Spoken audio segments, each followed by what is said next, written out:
Hi, I'm Brielle, and this month our collection with Vinebox explores some delicious wine and chocolate pairings, just in time for Valentine's Day.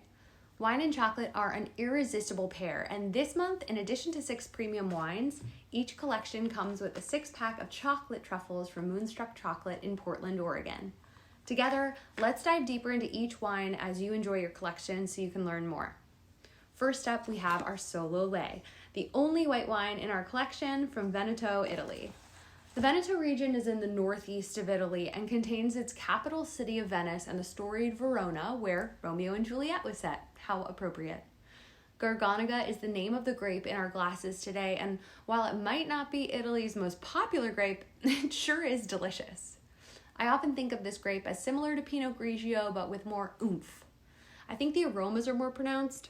The flavors are fuller, and each sip is a little more interesting. The bright acid and fruity flavors of this wine make a delicious pairing for the Meyer Lemon Truffle, that's this one, which is an unexpected delight in a chocolate box. Next up, we have the Tenedo Max from La Mancha, Spain.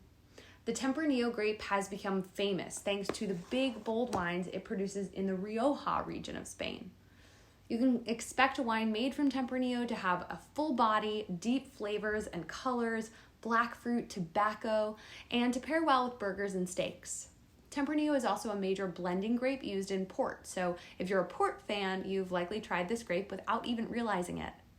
We're pairing this wine with the Irish Cream Truffle, that's the one with the colorful BBs on top, because both have a smooth, silky mouthfeel.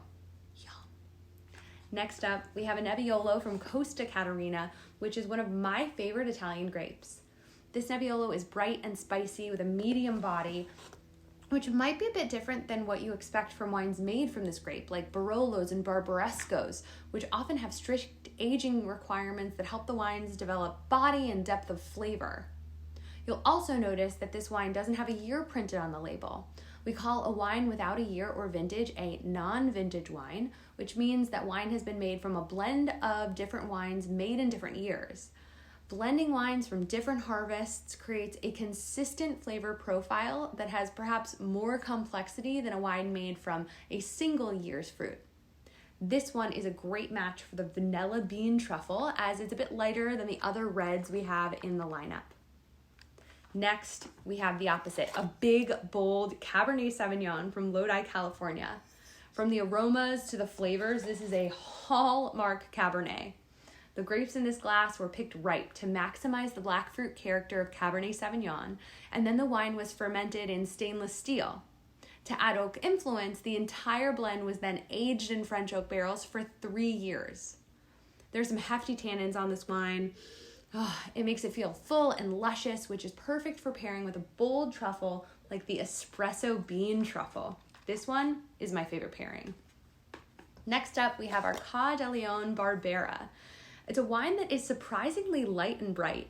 This wine comes from the same area of Italy as the Nebbiolo in this collection, but is from an even more specific region called Asti, where delicious reds, whites, and sparkling wines are produced. This wine is going to be a great example of tight aromatics that open up once you give your wine a swirl.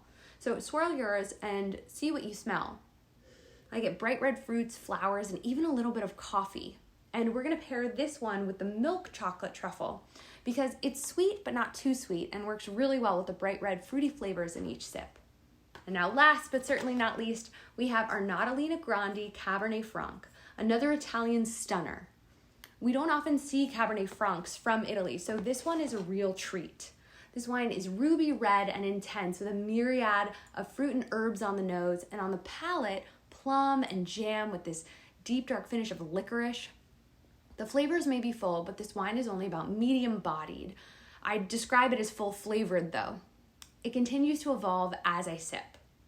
The last pairing is one with our dark chocolate truffle. There's just enough body and tannin of this wine to hold up to the bitterness in the dark chocolate, this one right here, and it's truly an indulgent pairing. Here's hoping this collection is one that you can enjoy with someone you love this Valentine's season. Cheers!